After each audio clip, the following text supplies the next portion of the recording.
Hey everybody, this is Jeff Valdon, and wanted to talk to you a little bit about this article I wrote on my blog titled "How to Build Self-Confidence Like Real Steel." And this is an area I think I could have a self-proclaimed PhD in. I grew up, I was very, very, very insecure. I was one of the, have you ever been one of those kids that sat on the side of the dances and wanting a girl to come up and ask you to dance because you were too shy to ask them? Um, I just there's so many things that I wish I could have done, but I was literally paralyzed. As you can see, my dog is coming up from behind me, and I was just paralyzed with fear, and it was because I didn't believe in myself. I didn't believe in, and because I that was my foundation, I didn't believe in being able to accomplish anything. And back in January 25th of 1990, my life took a huge turn. It started a little bit before that, but it was back then is when I decided to get sober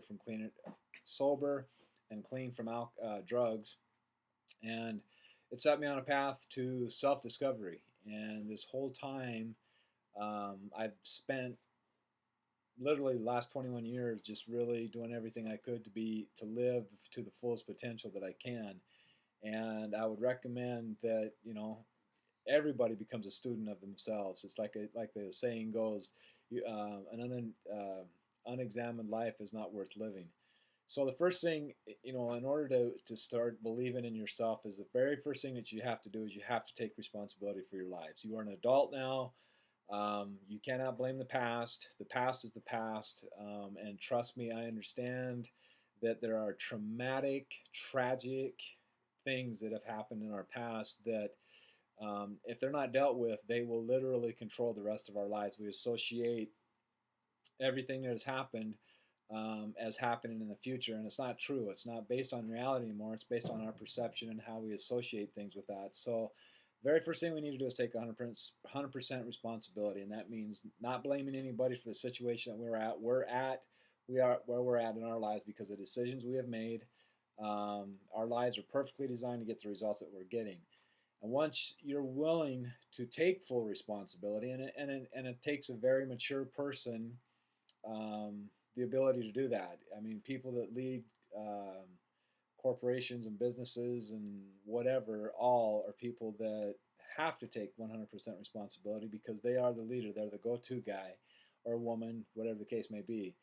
So when you're there, then you go to the next stage, which is learning to take an inventory of yourself. You start looking at your weaknesses, your strengths, why you feel the way you feel about yourself. And I don't care who it is. Everybody's got insecurities. Everybody has areas in their life that they can build in. I don't care who it is. Donald Trump has even mentioned it, and I certainly have many myself. But I look at my life as something that is in progression. It is a never-ending story. There has been different chapters of my book of life that um, have taught me many, many things, and I know I'm pretty in tune with what I know my strengths and weaknesses are. God continually reveals more and more to me, as He will to you, if you allow Him. But to get real honest with yourself and understand where you learn these beliefs, because the way that it works is that our belief system is really what operates the whole, call it our CPU, of our computer. And from our belief systems comes our thoughts. From our thoughts cause our emotions, and from our emotions cause our actions, which causes our decisions, which causes our destiny. So understanding that progression of how that works really makes you take a look at um, where you're falling short, what patterns are happening, what sets up those patterns, how you react to those patterns.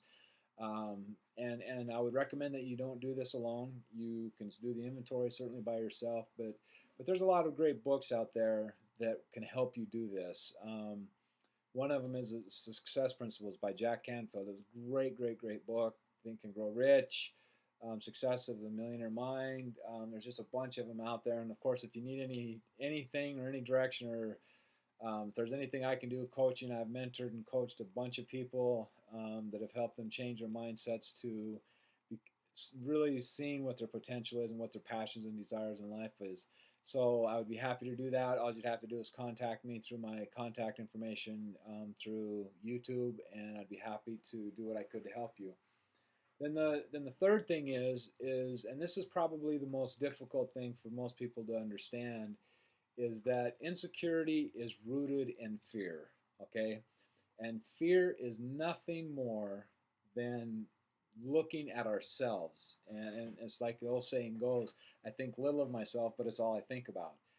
And that is, growing up in a toxic environment, myself, you learn to um, go within yourself to protect yourself, and you're constantly thinking of how to protect yourself from whatever is going on in your environment. And because of that, you end up becoming a self-centered person. You are constantly thinking about how to protect yourself. And then when you become an adult, that pattern goes into your life and will continue to go through your life until you realize that you break that pattern, and you learn to fill the needs that you had as a child that you were born with. You learn to fill those needs with things that really have no limit to them. They are overflowing and abundant, if you will. I've tried to fill that hole with cars, money, women, whatever, and it never happened until I started getting honest with myself. And God played a big part of that, and realizing just how this whole thing was designed really gave me a lot of power to give me insight towards other people. And because I have insight towards other people, I know how to communicate with them. I know what their fears are. I'm not intimidated by people as much anymore. I understand that people have, um, you know, people use $3 words to make other people look stupid. I don't care if somebody uses a $3 word around me anymore, because I'll just ask them what it means.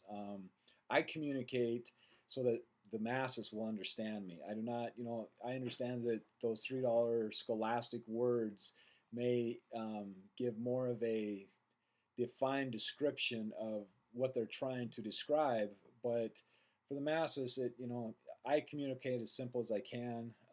Obviously, my vocabulary is horrible, but it's not about that. It's about expressing who I am, offering what I have, and hopefully it touching lives. And I know that it has touched lives because of my experience. And friends, once you get into those places where you understand that you have an obligation to serve and share your experiences of taking responsibility, taking your inventory and sharing it with other people, putting yourself in an environment that will support you and encourage you into whatever it is that you want to do, you have an obligation, I don't even call it an obligation, but really a blessing to help other people. You have the ability to serve, and really the marketplace will pay you what value you bring to that marketplace. So that's really how you can become a person of self-confidence, is because it's about forgetting about who you are. It's about focusing more on what it is that your product, your service, your experience, whatever it is